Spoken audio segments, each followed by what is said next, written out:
Imagine waking up one morning and being told that literally everyone you've ever seen, every face in every city, town, and village on Earth is going to be wiped out. Not by a war, not by some crazy disease, but by water. A flood so massively catastrophic it would cover the peak of every mountain on the planet. And imagine you're the only one who actually believes it's coming. Welcome to Explainer number 2, The Apocalypse Before the Apocalypse, Noah's Impossible Mission. We're looking at a story you probably think you already know, but man, we're going to look at it through a completely different lens today.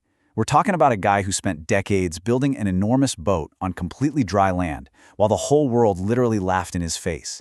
But, as we're going to see, he wasn't the crazy one. So, what actually happens when the world reaches the absolute point of no return? It's a question that kind of forces us to reframe everything. You know, most people just treat this as some cute children's story, right?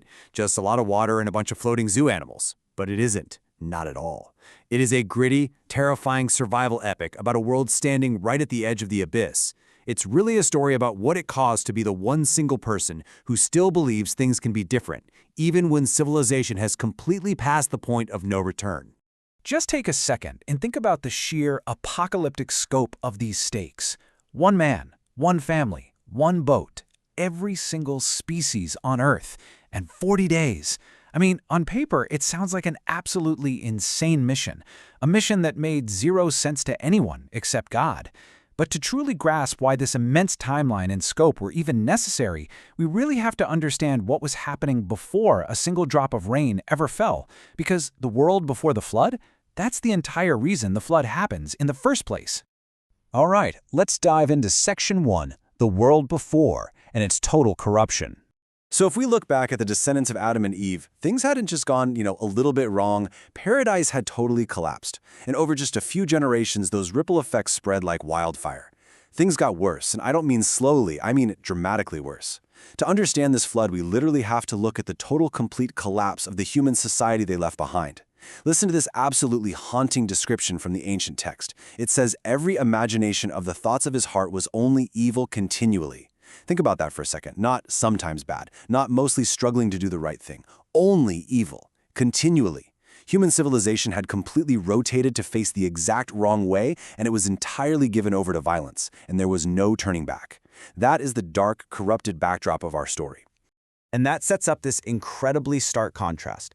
Right in the middle of this violent, entirely corrupted civilization, there's just this one single point of stillness in all the chaos, and that's Noah. The text calls him a just man who walked with God. Now, the absolutely crucial thing to catch here is that walking with God doesn't mean Noah was some completely flawless guy who never made a mistake. What it actually means is that he stayed in step with his creator when literally the entire rest of the world had slapped their hands over their ears and just stopped listening. He was moving in the exact opposite direction of his culture. Which brings us to Section 2, Noah's Impossible Mission.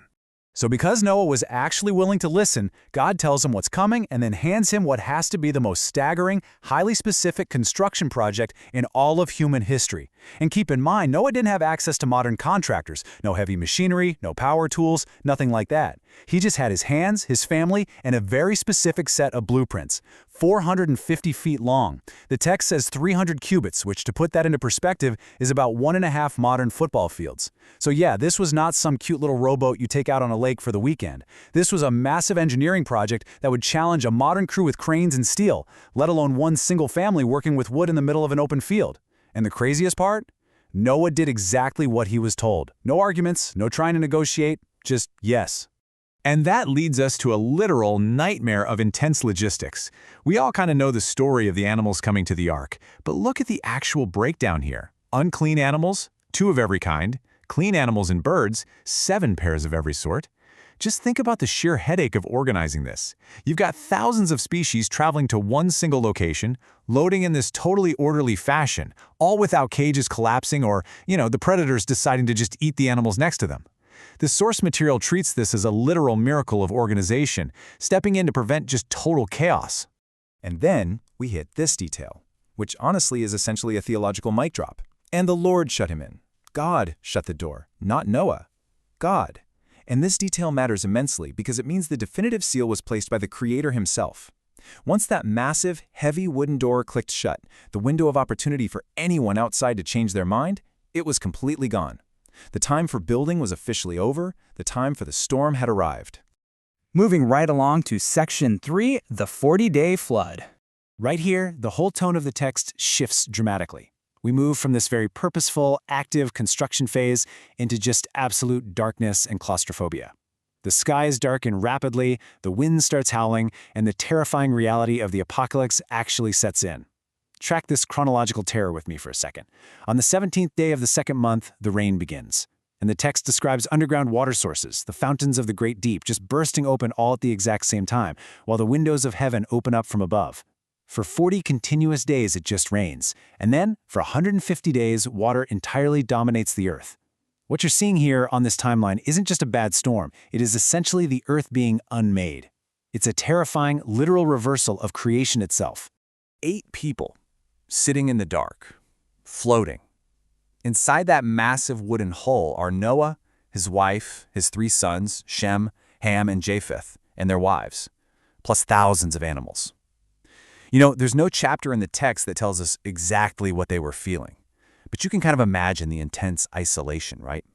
And the sheer deafening noise of that rain just hammering against the wood. They're completely alone, just waiting in the dark, forced to trust God while literally watching the entire world they knew end right outside their window. Okay, Section 4, the comeback. So, after 5 incredibly long months of water dominating the earth, the rain finally ceases. The wind passes over, the clouds start to thin out, and the water slowly, finally, begins to recede. It is this massive collective physical exhale for the survivors in the ark, and the whole thing hinges on this one incredible phrase, God remembered Noah. Take a second and just let that sit. Now, in our modern everyday language, remembering usually means, you forgot something and it just suddenly popped back into your head. Oh, right, Noah. But in ancient Hebrew scripture, when it says God remembers someone, it actually means he is about to actively move on their behalf. It is the absolute pivotal turning point of the entire narrative. The silence is finally broken by action. And that action translates directly into their desperate search for land. As the ark finally settles on Mount Ararat, this super tense waiting game begins. First, a raven goes out, but it finds nothing. Then they send out a dove, which also finds nothing. But on the 3rd try, the dove returns with a freshly plucked olive branch. And finally, on the 4th step, the dove doesn't return at all. It found a place to live. That single little olive branch became this massive anchor of hope for them. And honestly, it's pretty amazing that it remains one of the most universally recognized symbols of peace on Earth, thousands and thousands of years later. So when that heavy door finally opens and they step out into the sunlight and the fresh open air, notice exactly what Noah does first. He doesn't immediately go out and check the surroundings. He doesn't run a quick damage assessment or start stressing out about how he's going to build a brand new house. No. His very first action upon stepping onto dry land is to build an altar and worship. He literally puts his gratitude to God ahead of his own immediate survival plans. And the really crucial point here is how God responds to that worship. He establishes the rainbow covenant. Now, we see rainbows all the time today, right? But this story reframes that weather phenomenon entirely. God places his bow in the clouds as a binding, permanent promise to those 8 survivors standing right there in the muddy ruins of the old world. A promise that the earth will absolutely never again be wiped out by a flood. It is a beautiful seal of mercy placed right at the very beginning of a brand new world. Finally, let's look at Section 5, the ultimate takeaway. Because, underneath all the massive dimensions of the boat and the crazy animal logistics and the ancient history, there is a core psychological and thematic lesson here, and it directly applies to you and me right now, today. That core lesson is this: keep building when everyone thinks you're wrong. Noah didn't get to take a poll to see if the flood was fair. He didn't have a slick weather app showing a 100% chance of apocalyptic rain. He just got a command, and then a world full of people mocking him. I mean, think about the areas of your own life where you know what the right thing is, but the people around you are just moving in the exact opposite direction. Noah didn't need everyone to understand him. He just needed to persevere and keep building. But of course, human nature is incredibly complicated, which really begs the question, what happens when a freshly saved humanity decides to pool their resources and build a giant tower to reach God himself? Humanity literally gets a fresh start and almost immediately decides to start the world's most arrogant construction project. Spoiler alert, it goes about exactly as well as you'd expect. We are going to explore the complete chaos of the Tower of Babel in our next explainer, so until then, keep learning, keep building, and I will see you next time.